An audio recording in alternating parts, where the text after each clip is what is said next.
evening, friends. Let me welcome all of you on the behalf of Usanas Foundation. Basically, this is our first session for Maharana Pratap Annual Geopolitics Dialogue 2025. And this is the fourth edition. It's our flagship annual dialogue, which we organize in partnership with the Ministry of External Affairs in the Government of India. Ambassador Sajjanar has been with us since we started this historic dialogue, and he has helped us, supported us, right from the beginning. He is a witness to the history of this beautiful dialogue. Now it has already become an international brand, and the most interesting part of this dialogue is that it is not organized in Delhi. It is organized in a small city like Udaipur. This year we are doing it in Jaipur, but the idea is just to take the whole discourse on international relations, foreign policy and security issues to cities beyond Delhi.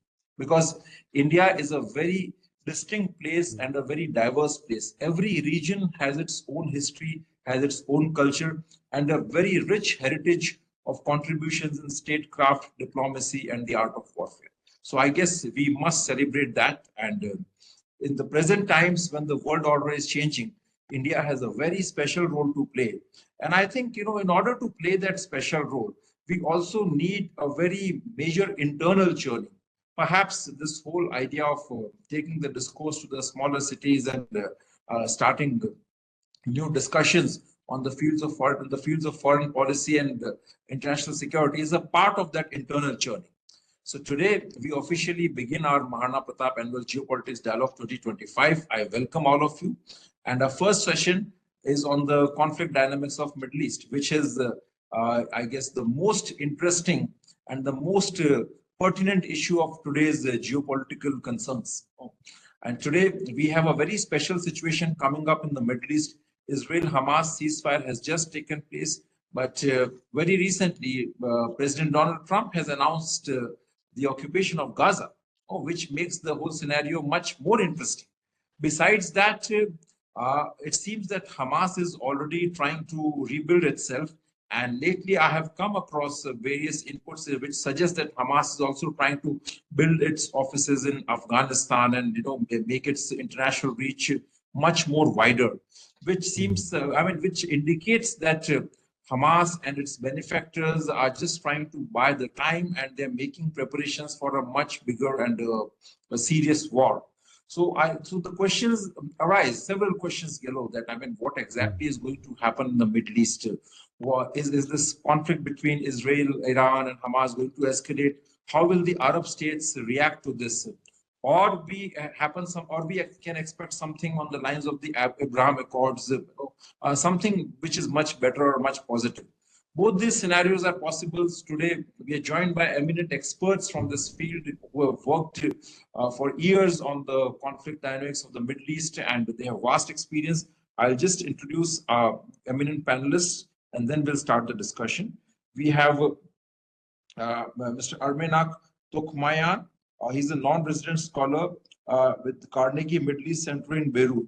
And I would also like to mention that the Carnegie Middle East Center Beirut is an official knowledge partner with Usanas Foundation in Maharana Pratap Annual Geopolitics Dialogue 2024. This is a very, very interesting partnership for us, and definitely we look forward to opening and exploring the horizons beyond India. And I would really like to thank Carnegie Middle East for coming on board, and it is indeed an honor for us. Thank you very much. We already organized one event earlier with Carnegie, and this is again a second event, but a part of the Maharana Pratap Annual Geopolitics Dialogue. We look forward to much more engaging events in the future. Then we have Mr. Burzin Wagmar, Senior Fellow at Usanas Foundation and Center for Iranian Studies, SOAS, University of London.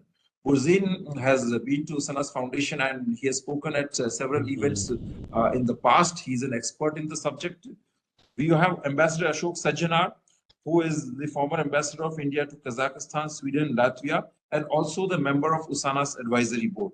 And he's also the president of Institute of Global Studies. Ambassador Sajjanar has read copiously, and he has worked on the field in the Middle East, and he writes frequently on the subjects pertaining to geopolitics and particularly the Middle Eastern issues. He's one of the most prolific writers and eminent thinkers on geopolitical and security issues in present-day India. with a diplomatic background. Generally, we don't expect diplomats to be this active after their retirement, but he has given a completely different meaning to his post-retirement career. And we really take serious inspiration from him. Definitely, he is a great source of inspiration and support for Usanas Foundation. So with that, we start. And let me begin with inviting Abhinav to share what's happening in the Middle East. He's sitting right in Beirut, which is a very interesting place in these troubled times. So Abhinav, over to you.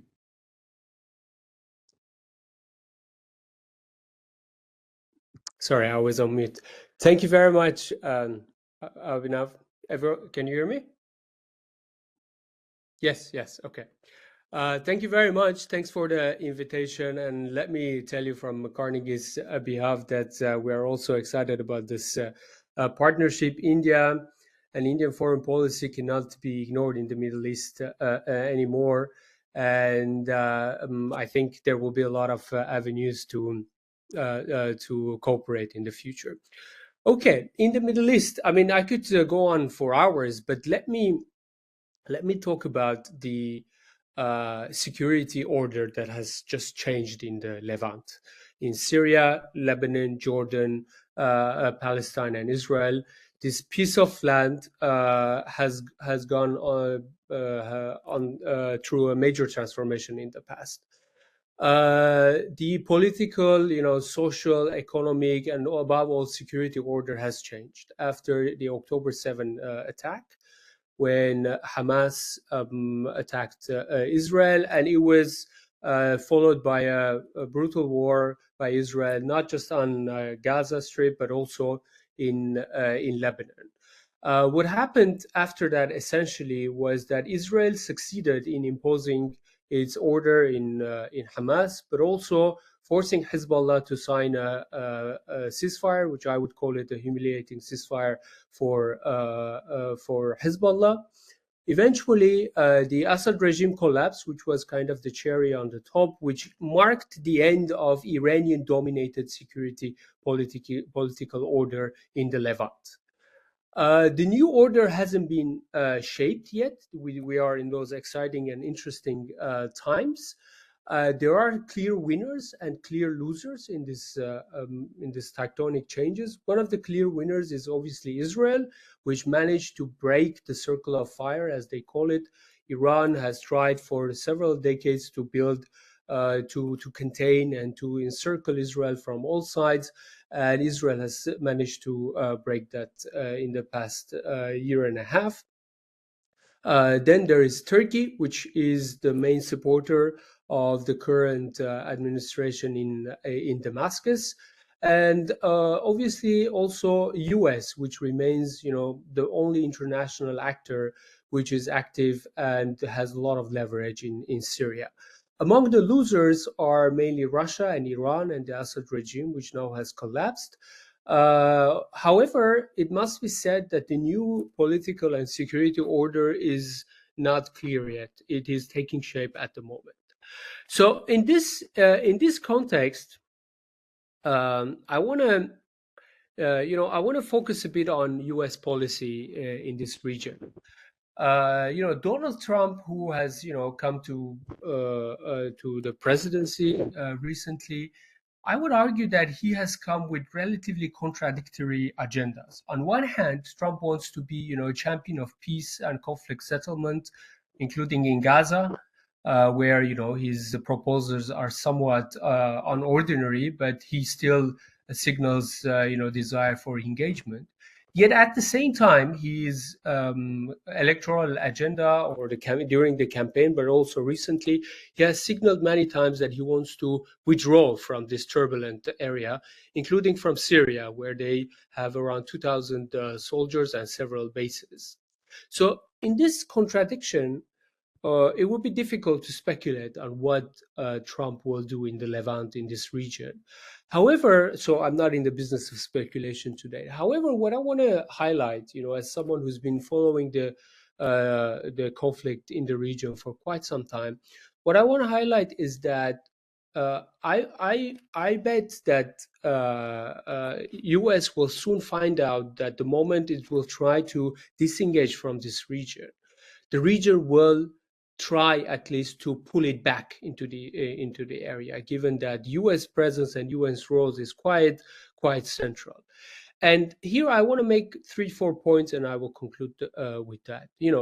Geopolitically, Trump's withdrawal or Trump's plan to withdraw comes a bit in a strange time.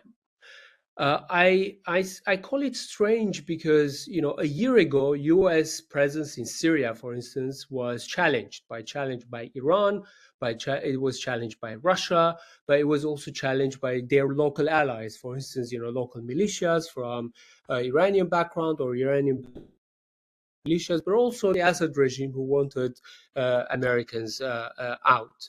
Now, after the major change in the region, we see that U.S. is only international actor with a lot of leverage in Syria. So this begs the question, why would U.S. hastily withdraw from Syria?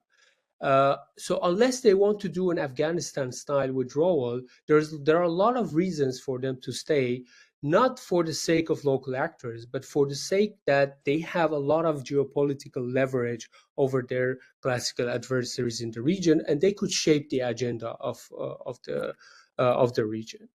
The second one is that withdrawal, which I hear a lot in the media, is easy to say.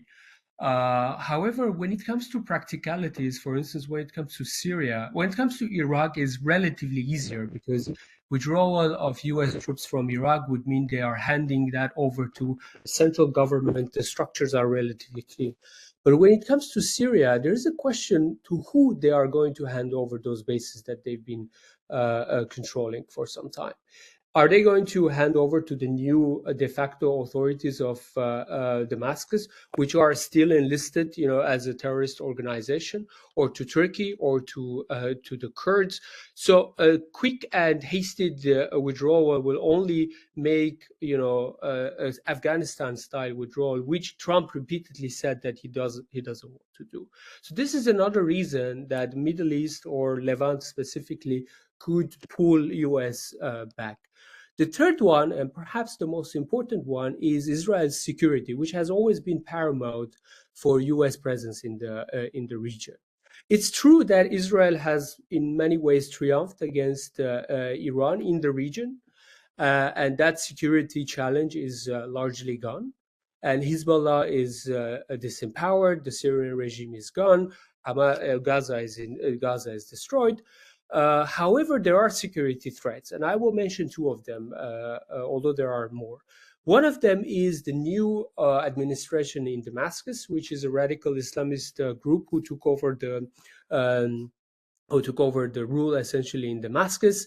And although they've been signaling messages that they want peace with Israel and they don't want to turn Syria into a battlefield against Israel, nevertheless, what I gather is that Israeli analysts, and from the debate in Israel, many of them are worried that down the line, the Islamists could change their rhetoric. Not only rhetoric, but they could change their actions. What adds to their worry is that one of the biggest supporter is Turkey to a new administration, but also Qatar. And this is, I don't want to go into the details of the rivalry, but what I want to say is that a U.S. withdrawal from the area could create new geopolitical challenges for Israel. And therefore, that again begs the question whether Israel would want, or whether U.S. would want to leave its ally in the region in facing these challenges on its own. And the final point is that we saw that Trump wants to be involved in the Gaza issue, but also there is the connectivity issue coming all the way from India to Middle East, including the Emirates, Saudi Arabia, Jordan. All these issues, U.S. has a role, and unless they want to cut their ties and cut their interest from all these projects and give away all the cards that they have won in the past 15 years, I think U.S. still has business to do in the region. I conclude with that, Abhinav, and then we can come back to talk about the details maybe during the discussion. I think you're on mute.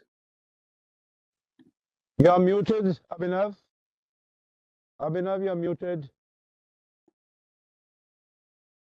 Sorry, I was muted. Thank you very much, Abhinav, for your insightful remarks from the ground zero. Before we come to you with more questions, I would like to invite Ambassador Sajjan Har. Sir, please share your insights on the geopolitical churning and turmoil in the Middle East. And also, we'll request you to focus on what is expected from India. Okay. Very well. Thank you very much, Abhinav, for inviting me. And let me, at the outset, extend my warmest felicitations to you and to the whole team of Usanas for the fourth Maharana Pratap annual lecture. You know, I was out for some time. Then when I came back, and all the meetings that I attend and anyone that I speak to, everyone seems to be going to the Maharana Pratap annual, geopolitical dialogue. There are so many people I met yesterday, day before, and they're all telling me, okay, we are going to meet in Jaipur now. And unfortunately, I'm not going to be there. But, I'm truly delighted to be here today and get this opportunity to share my thoughts on this very important subject. Abhinav, also thank you for your very warm comments and remarks. Let me tell you that your sentiments are fully reciprocated by me, and I enjoy each and every minute of my association with Usanas, and I wish you continued success in the coming days, weeks, and years. Thank you, So sir. as far as this, Actually, yeah, just a small yeah, interruption. sure. I mean, you have been part of the last three Maharana Pratap dialogues, so we were kind of missing you. I mean, it wouldn't have been nice if you had not, been associated with this one. So this came as a right opportunity. This, online session with the Carnegie. So I mean, now even this year, like you were the part of the Maharana Pratap dialogue. So No, thank you absolutely. so much. And, I'm going to be missing it because, I have another engagement. Unfortunately, I'm not able to come there. But in addition to what we are doing today, Abhinav, I really look forward to associating myself very actively in all your activities and, of course, connecting with, scholars on your, with whom you carry out these programs. So with these few words, let me share my thoughts on this very important subject.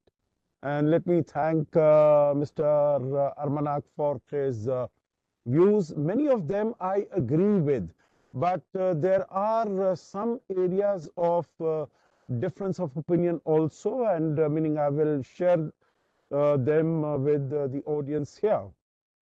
And I will also share in terms of, what is the transitioning geopolitical order, because that was also a part of the theme of this conference, Abhinav.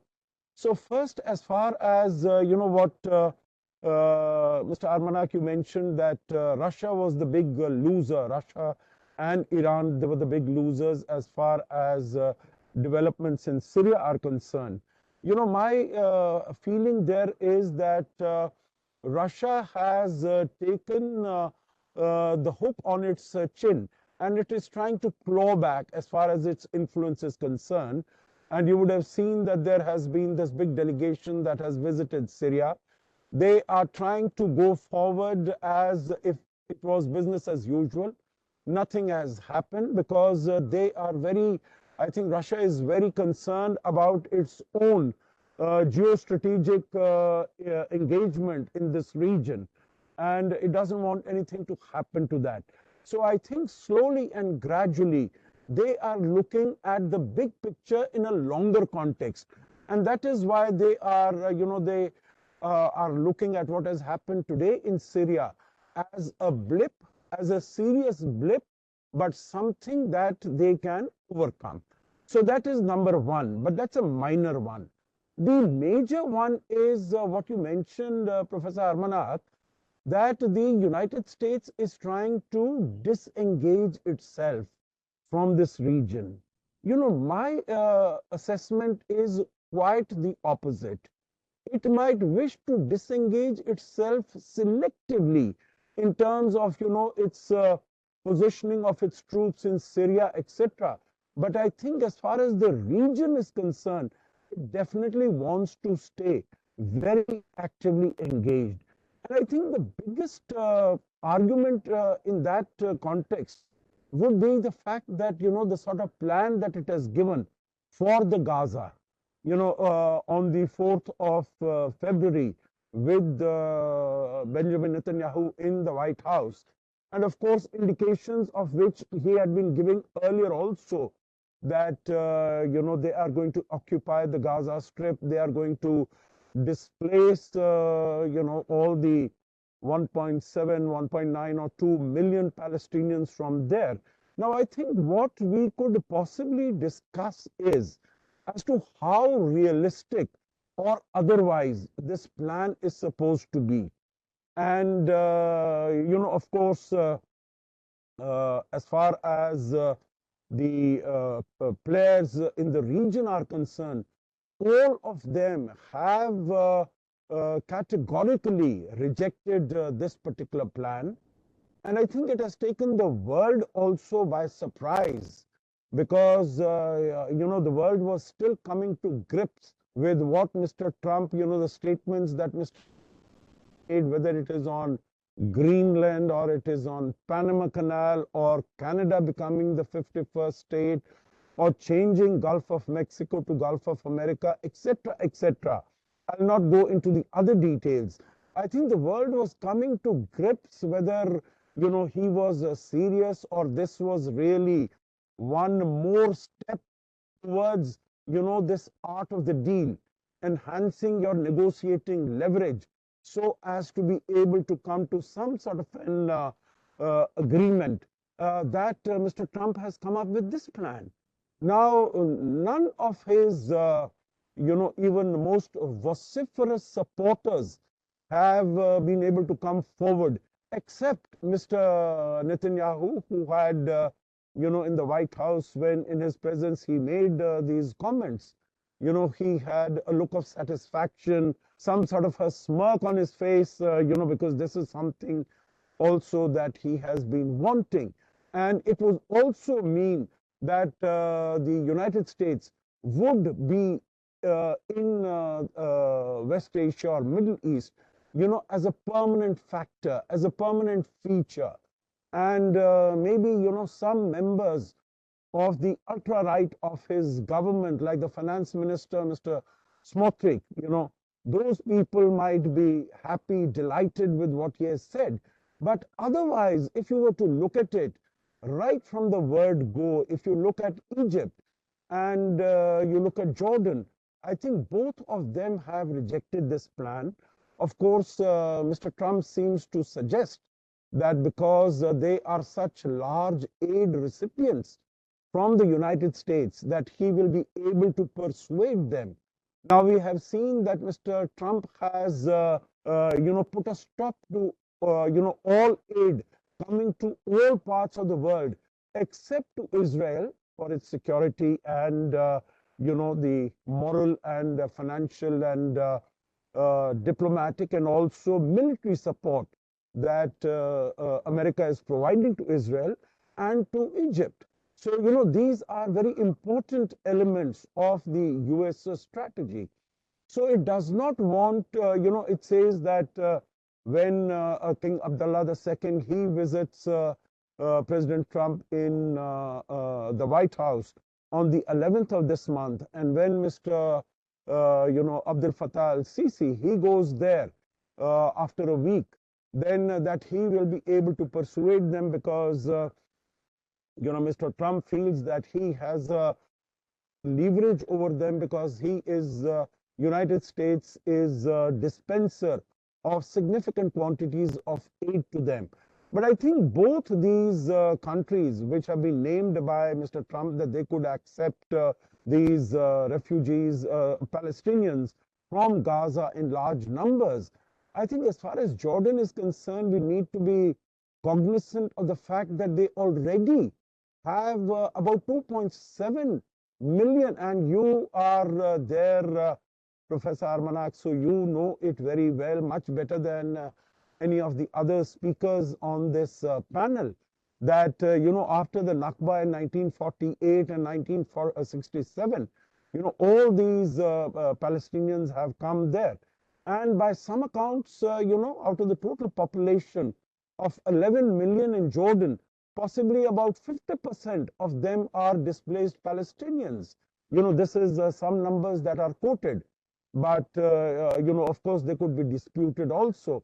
But the point I'm making is that it will be very difficult for Jordan to take in all these people, and particularly, since over the last 15 months, we have seen what has been happening in Gaza and how the Arab street has been energized, how it has become vocal, how it has become aggressive.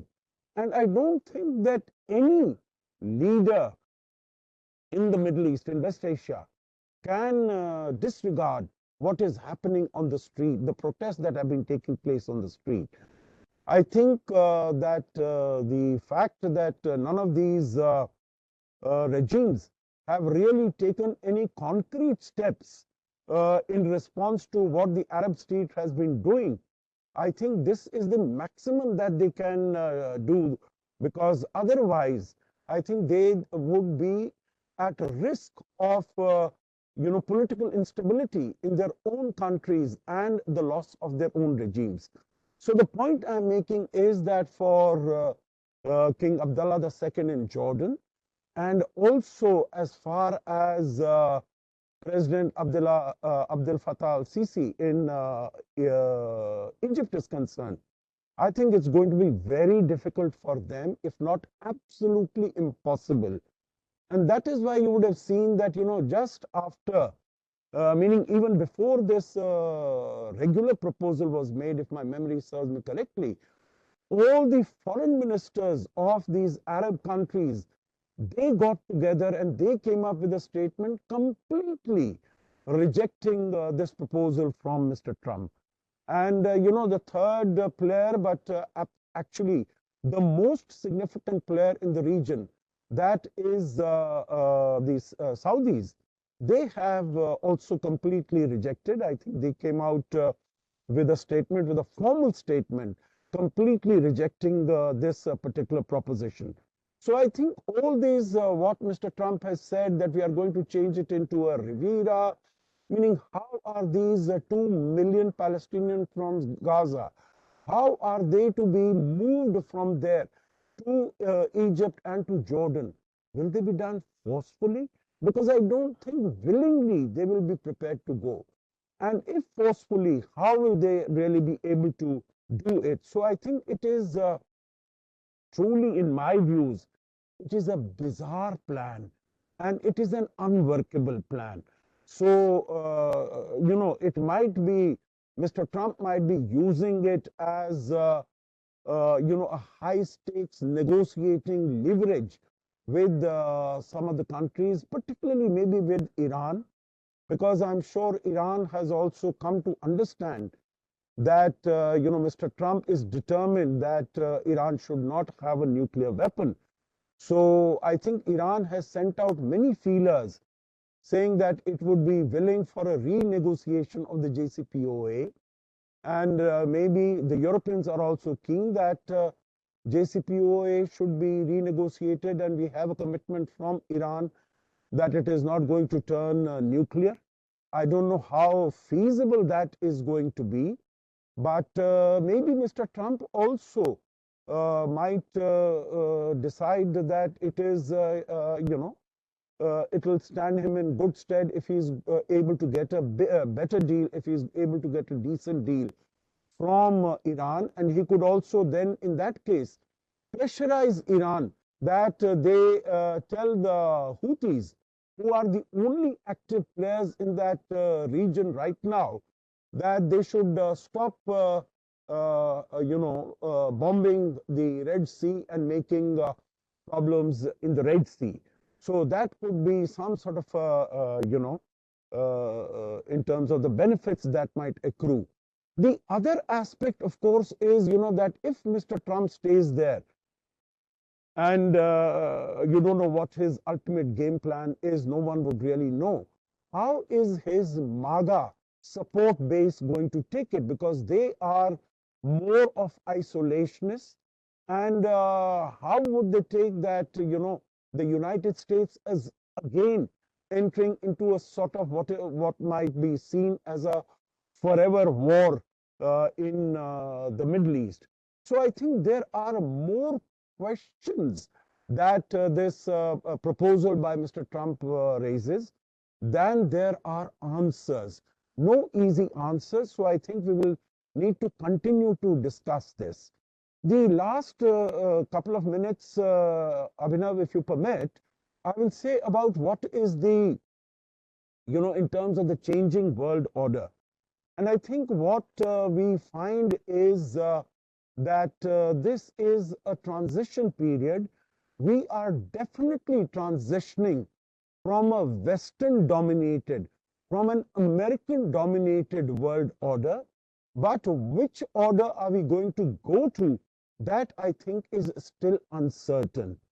Definitely the order that was constructed, that was created, whether it was on the political system, the security system, the financial system, the mercantilist trade system, I think all those systems are creaking and cracking today.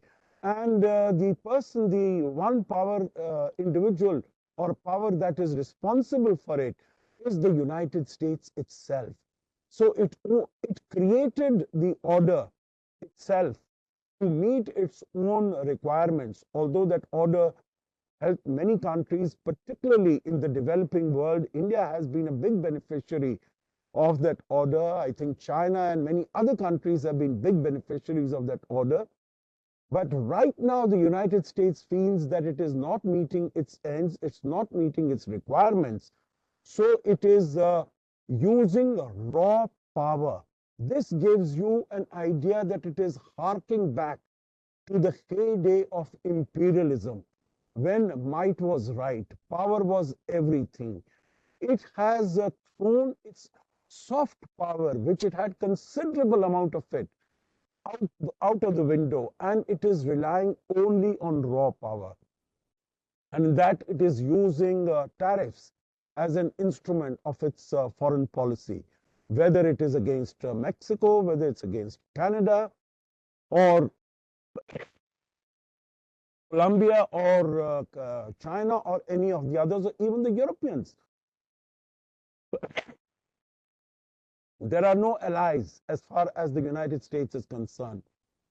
Everyone is a right target as it wants to increase its own power. Last 1 minute, Abhinav, on how India can deal with it. I think India is in a comfortable position because we have good relations with Palestine, we have good relations with Israel.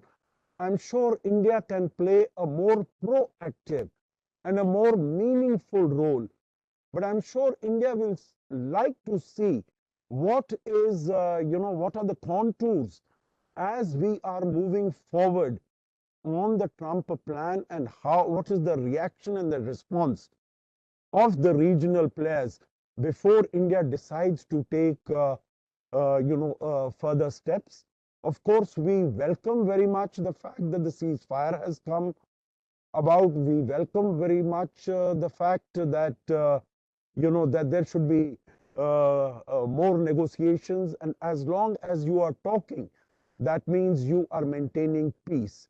But we'll really have to wait and see, keep our fingers crossed as to how long this ceasefire lasts and whether phase 2 and 3 can also be implemented. So at this juncture, I think I've taken about 20 minutes or so. Let me stop and once again, thank you, Abhinav, and thank all my distinguished panelists for their presence. I will definitely try to stay on. I have another engagement, but I'll definitely try to stay on and listen and participate in the discussions as much as I possibly can. Thank you very much.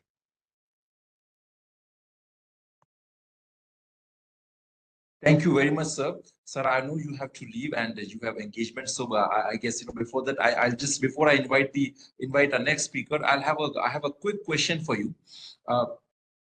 Given the fact that this whole conflict in the Middle East is taking a very intense and a very serious religious turn, even an organization like Hamas has developed robust ties with the Islamist organizations in India. One of its leader, if I remember correctly, right, in the aftermath of the October 7 attacks, lectured the rally of PFI supporters in Kerala. Even the government in Iran has criticized India on multiple occasions, particularly on the issue of the abrogation of Article 370 and the minority rights.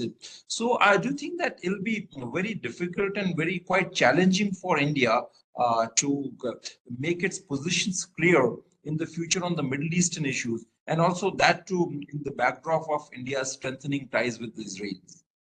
Yeah, I think what we really need to do is, we don't take the side of any particular country. We take the side of peace. We take the side of stability.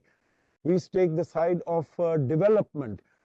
And I think as far as discussions are concerned, we conduct the discussions through back channels and see what are the possibilities. Because, any sort of diplomacy, if it is conducted out in the open in front of the media glare, and you are required to, to articulate your position every day, I think there are very slim chances of its success. So there are definitely challenges, because we also face a very severe threat as far as Islamic extremism is concerned, fundamentalism is concerned. But you see that we are also having a conversation and a dialogue with the Taliban. So, with whom we had very serious reservations and very serious doubts. So I think based on such assessments and such reassurances, I think we will be able to take forward the manner in which we engage with the various forces and various actors in the region. Because you would recall, even with in Syria, with the regime of Hafiz al-Assad, we had a working relationship. We knew what were the challenges there also. So I think we will need to take baby steps forward, rather than come out with a grand strategy of how to engage different actors and players in the region. Thank you. Abhinav. Thank you very much, sir. Thank you. So now I would like to invite our last speaker, Gurzin Wagmar. Gurzin, over to you. Please share your thoughts. Gaza ceasefire phase 2, Lebanon, Israel and Iran. My best thanks are due to Usanas Foundation and the Malcolm Kerr Carnegie Center for jointly hosting today's webinar. It is impossible for me to proceed without recalling the namesake here, a man whose life and that of his parents was indelibly linked to American University Beirut particularly, and Lebanon generally. The Kerrs devoted a lifetime to learning, building bridges, and were Arabists whose wealth of experience, love of the Arabic language and its speakers, reminds us of a past when we were not surrounded by instant experts and social media channels. They lent profundity and dignity to the discipline of Middle East studies, a field which causes so much anguish to so many in it, but also those whose lives are inextricably tied up to it. Malcolm Kerr's horribly tragic death on AUB's campus by gunmen affiliated with Hezbollah is a sobering reminder of what is still playing out in the region. My late teacher, James Bill, would remind me as an undergraduate at the College of William and Mary, Virginia, that in the Middle East, things go from bad to worse and the cycle repeats itself. It should be plain by now to all that Prime Minister Netanyahu's total victory vow has not come to pass. As ex-Israeli intelligence officer, Michael Milstein matter-of-factly put it that Benjamin Netanyahu made, quote, tactical achievements but no strategic direction, close quote, because Hamas is still ruling and still the dominant actor in Gaza. What is even starker is that Netanyahu's twin goals of obliterating Hamas and successfully overseeing the return of all October 7 hostages appears incompatible. This, I contend, was due to regional distractions, the proxy attacks of Hezbollah barely 24 hours after October 7th, and Iranian missile attacks April and October 2024, which compelled Jerusalem to take its eye off the Gaza Bowl. That incoming President Trump was instrumental in forcing Netanyahu to accept the very deal he had rejected in May 2024 is more than suggestive, given how his special envoy Steve Witkoff winged his way 10 days before his inauguration to Qatar and Israel on 10th January. So, how did Trump pull it off when Biden consistently failed over the past 15 months? Some tacit arrangement, evidently about affording Netanyahu get out clauses to the ceasefire, whether in Gaza or Lebanon, should that the IDF have to re enter both combat zones. And the portents as we inch closer to the second phase of the ceasefire are not promising. Hamas is down, but not out. Washington and Jerusalem know it's a non-starter, as negotiations will soon commence, to expect Hamas to lay down its arms or melt away into exile. Not happening.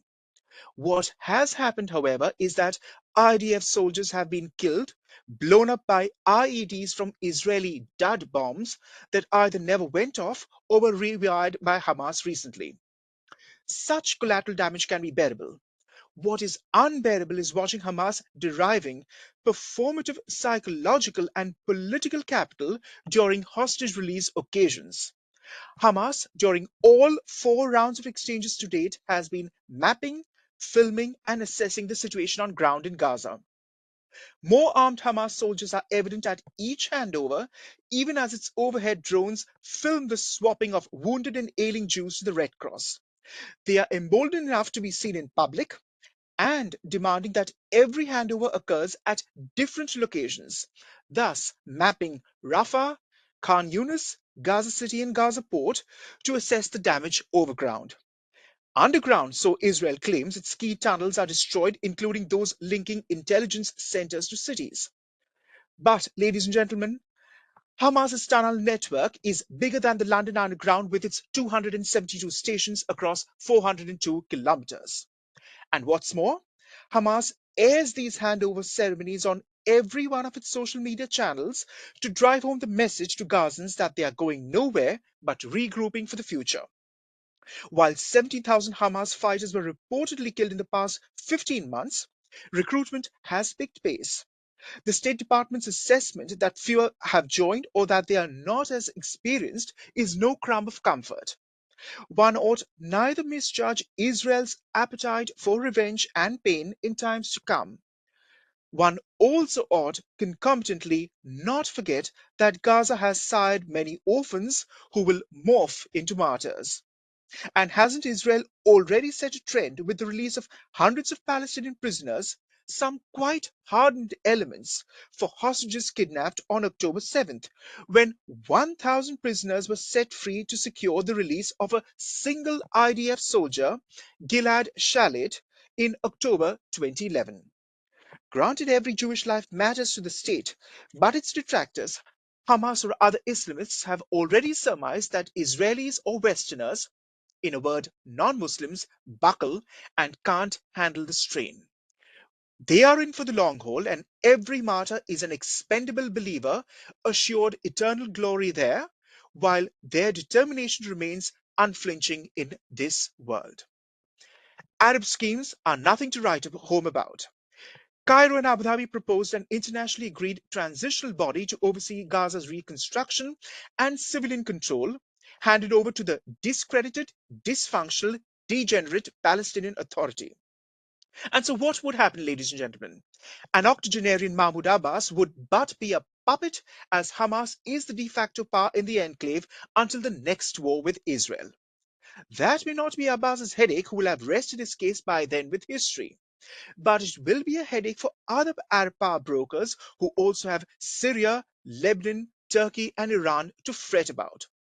Abu Dhabi, in consonance with long-standing Emirati foreign policy red lines, remains cagey about Ahmed al-Shara and his HTS in Syria.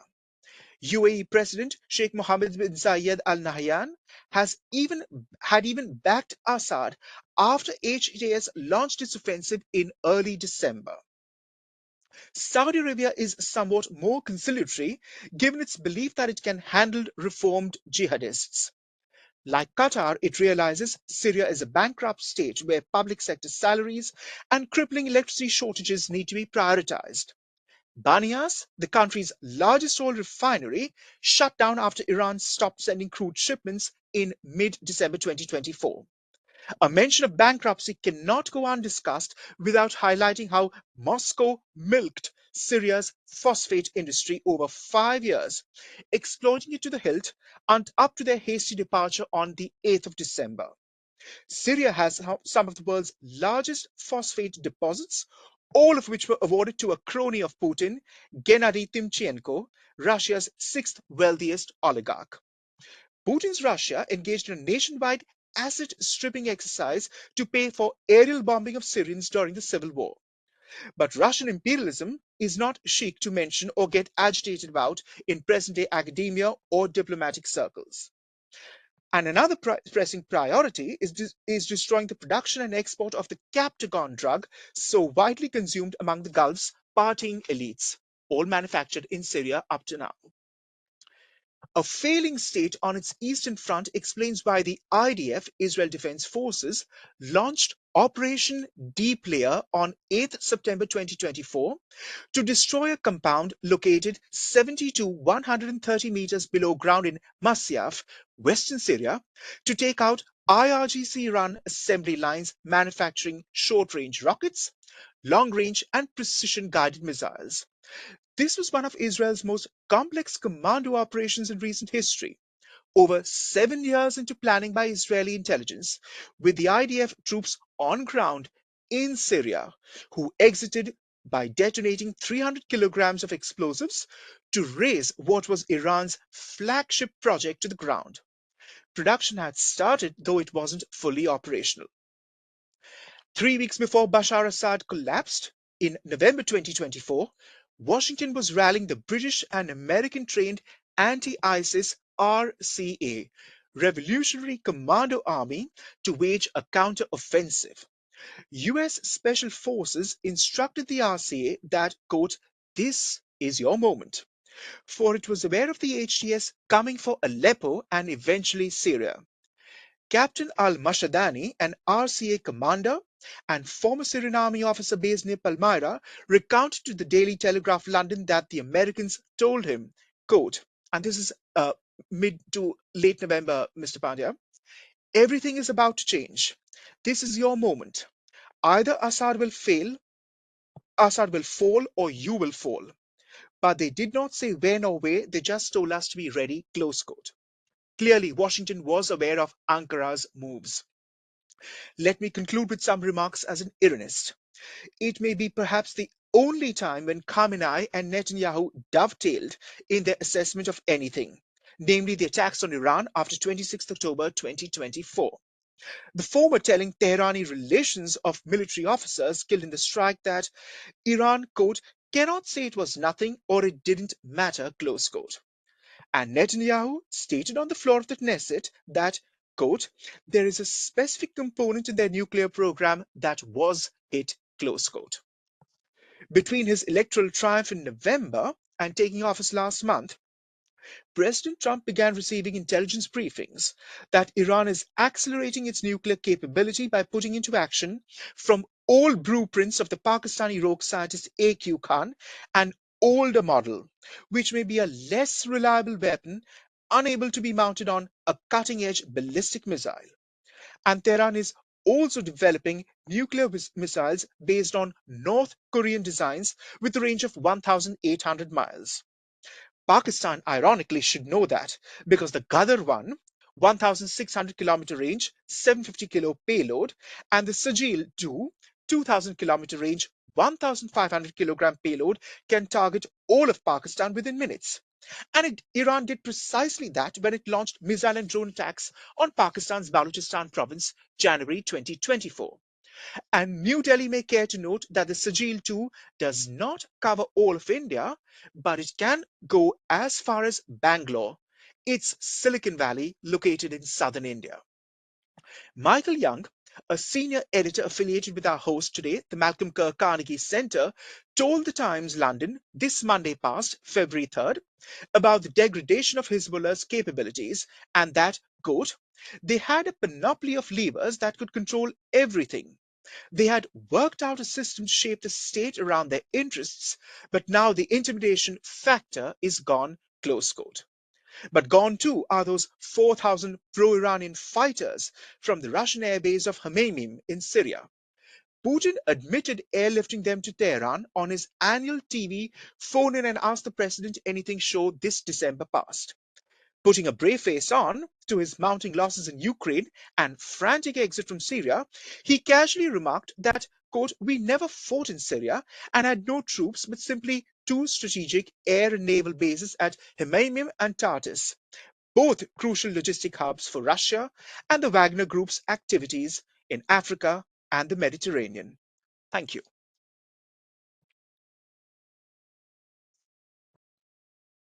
Thank you very much, Burzi, for just explaining the complexities and the nuanced view of the conflict unfolding in the Middle East.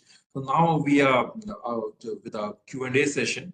We can take maximum 3 questions. I request our interns and Usanas team members and all those who are in the audience to please share your questions. You can unmute yourself and ask your questions. But yes, we can take 3 questions. So please feel free to ask your questions. And the speakers will have about 1.5 minutes each to for each answer, for each question. Yes, anyone please? Or else I'll make the beginning. Sir, can I, if you don't mind? Yeah, sure. Please go ahead. Yes. So my question is for Buzin, sir.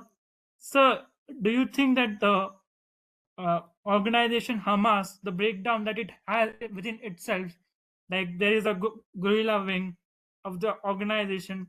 Initially, it was a theological organization. Do you think this breakdowns is what is increasing the conflict more in the Middle East right now than the external factors?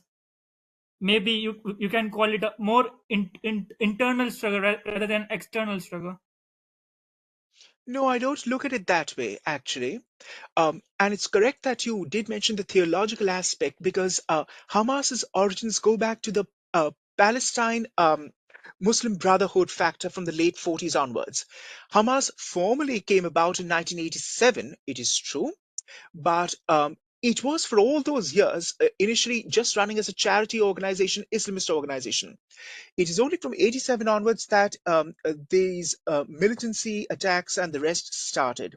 And of course, until then, as you do know, Israel was primarily concerned with Palestine, the PLO, PFLP, and the Fatah wing, and the rest of it, who were, of course, the ones creating hijackings, killings, and bombings of Jewish citizens, both in Israel, but also, as you know, elsewhere, including the Munich Olympics. The guerrilla wing of Hamas is, for all purposes and intents, again derived out of its theological antecedents that go back to the Brotherhood in the late 40s with the inception of Israel. And like I said, I don't see any difference. They're all organically concerned, organically linked up, as it were, under the umbrella of Hamas with its different commanders. And of course, their capabilities have deteriorated immensely. So it's to be seen how they get about going, and which is what I explained, that they are coming out of the tunnels overground to see the damage, assess the situation, and are taking stock of what is happening. So it serves 2 purposes. It just goes to show to Gazans that we are not going anywhere. We are still the dominant force in the region. And that we may be down but not out. And these spectacularly audacious displays and the chaos and screaming and shouting and brandishing of guns and victory calls and Islamic calls of God is great, the handover to the Red Cross, is all, of course, to derive psychological capital and to scare one and all. They are to scare one and all. That is the non-Muslim world, but also to assure their own Palestinian constituents that, look, we may be been battered and bruised, but we are still standing. And, repeat, and compared to the PLA, which is decrepit and useless and gets nothing done, an effete organization, at least we've taken it on the chin, and we are not going to be hammered down by the Israelis. Thank you, Buzi. So I have a question for you and for Abhinav both.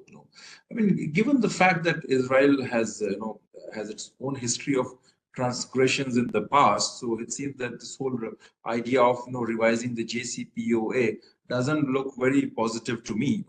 And in many of my interactions with Israelis, they're very skeptical, very pessimistic about this whole thing unfolding in the Middle East, and they also feel that. Perhaps maybe like after 5 years down the line, Americans are not in the position to support them. So don't you think that it's quite likely that the Israelis would want to do something really critical about the regime change in Iran?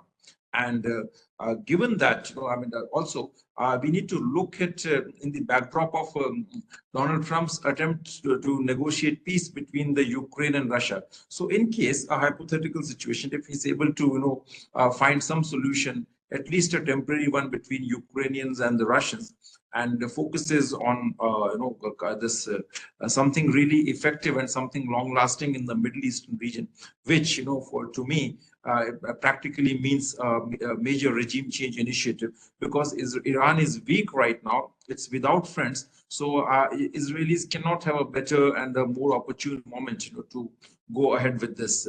So do you think that, how likely is this situation? How likely is this? And in case if this happens, what do you expect from the Russians? If Trump, negotiates a solution, at least a temporary one between the Russians and the Ukrainians, and takes some major action with the Israelis against Iranians, do you think Russians would come to Iran's rescue?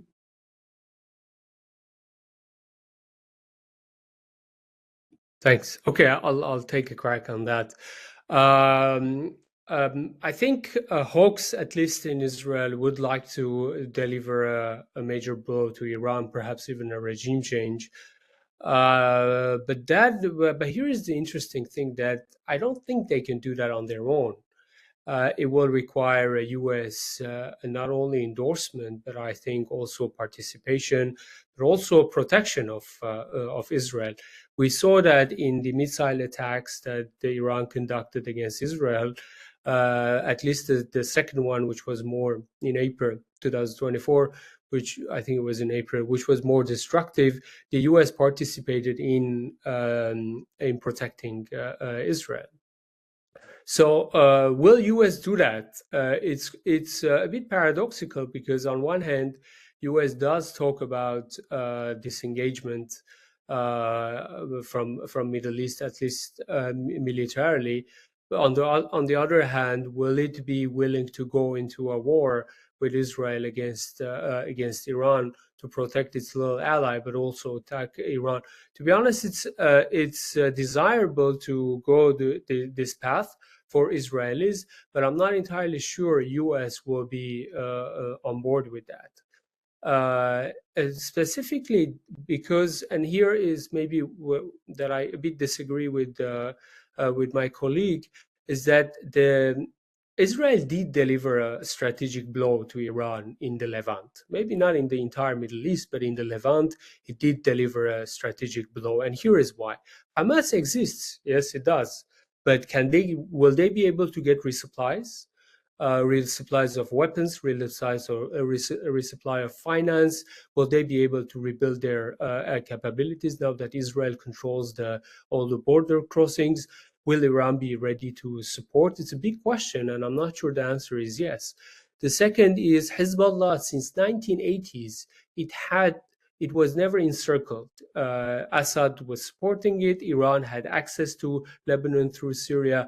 Today, they very much feel encircled, where the new regime or the new administration in Damascus is now in no position to help them. But more importantly, Iran has lost its deterrence in the Levant. It was building these militias and missile capabilities to deter, essentially to build a deterrence against Israel. That is, if not lost, it's significantly, degraded. So the question then is whether U.S. And some less hawkish personalities in Israel will they see this as a victory, at least enough victory for this phase for coming a decade or two, or will they pursue Iran and change the regime? To do that, they will need the U.S. For sure. Thank you. Thank you. Burzin, would you like to say something? You have about a minute,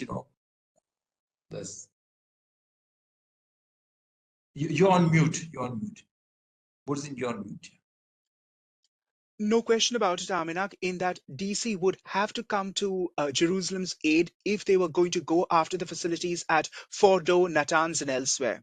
Perhaps not the research facility in southern Tehran near Parchin and the Parchin complex, but say Natanz, for instance, which has always been the jewel in the crown, as it were. Abhinav, to attack it, it's like, as you say in Hindi, only iron can cut iron. Israel may have to use a nuclear warhead to actually penetrate Natanz. It's so deep underground, because even the so-called daisy cutter or other bombs may not necessarily make an impact. That is what the Israelis have factored in already over the years. That's number one.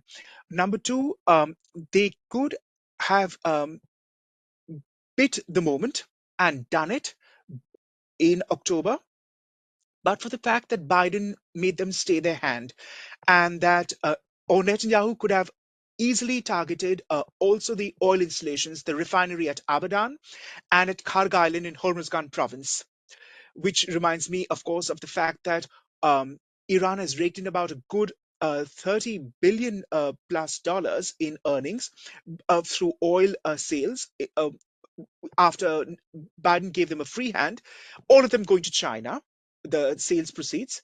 And only yesterday, Trump has imposed sanctions on the Chinese for this. And there are Chinese vessels, as I speak on air, which have been berthed and cannot make their way out from the Straits of Hormuz now to, carry these refined shipments to China. So that's something to be borne in mind too, that sanctions have hit on China. And Trump is targeting because Iran's sustenance comes through these Chinese proceeds, nobody else practically just now. Perhaps I was a bit more pessimistic than you are. There is comfort in the thought that both players have been degraded considerably, Hezbollah and Hamas. But as I mentioned, and you would know this better, Hamas brandishing themselves on the streets of Khan Yunis, as I spoke about, and Hezbollah still in the Christian villages near Anjar and elsewhere also, still, as Sunnis and Christians report, they are still, sporting themselves out that, hey, we are still here, and to say we are not all that destroyed as well. Granted, it's performative and but it's psychological and it does play. So it depends on the new president to see how they can combat him. Of course, we'll see how Saad Hariri commemorates his father's remembrance on the 14th of February. That's to be seen for the first time now that the Assads are out of the picture and who are responsible for his death. That's something I thought I might drop in to your viewers and others in Beirut. Thank you. Thank you very much, Burzin. So finally, we come to the end of this discussion. And I would also like to mention a recent finding. Sarah Adams, the CIA alum, she has done a detailed investigative research on the October 7th Hamas attacks. And I was quite surprised to know that the Hamas attackers were trained in most of the Al Qaeda camps in Afghanistan. And the Al Qaeda leadership, the Hamza bin Laden, this fellow from the Haqqanis and Afghan Taliban, they were rendering a critical support to these Hamas attackers. Brigadier Kazemi from the IRGC was one of their key handlers. Saif al-Adil, the Al-Qaeda leader who is sheltering in Iran, he was also very critical to what was unfolding in Afghanistan. And all this reveals a very deeply rooted and a strongly emerging nexus between the West Asian groups like Hamas and some of the groups here like Haqqanis, ISI, Afghan Taliban. So that makes the problem even more critical for us. And I think with this, I would like to say that It's time India declared Hamas a terrorist organization. By the way, India has not yet declared Hamas a terrorist organization. Exactly. And to reiterate, Abhinav, once again, that Iran has been hosting Al Qaeda operatives since December 2001, Operation Enduring Freedom, and they all were taken because Iran is using them as collateral. The Hamzas and the others, they've all been ensconced, comfortably sitting in Tehran. So it's not just Pakistan who has a monopoly on sheltering terrorists. Let's be fair to Pakistan just this once. Iran too. Perfect. Yeah. So once again, I would like to thank all our esteemed panelists, Abhinav, Burzeen, Ambassador Sajjanhar, for this scintillating, exciting, and a wonderful discussion. Tried to present several scenarios and discuss the conflict dynamics in its details and nuances. Now, I hope for peace and stability to prevail in the Middle East, but at a think tank level, we can only discuss and we can suggest solutions. But yes, we'll be very eager 79 to see still what to return happens. home. 79 Yes. still to return home as we go on air. 79 hostages still languishing. Yes. So once again, thank you very much, and I look forward to more engagements with Carnegie Beirut, and we'll have many events in the future. I mean, we're also planning another major events on terrorism and counterterrorism, and also something international. So I look forward to more exciting and constructing engagements and cooperation with you. Thank you, Burzeen. Thank you, Ambassador Sajjanhar, and I would like to thank my Usanas team. Thank you. Thank you very much. Thank you.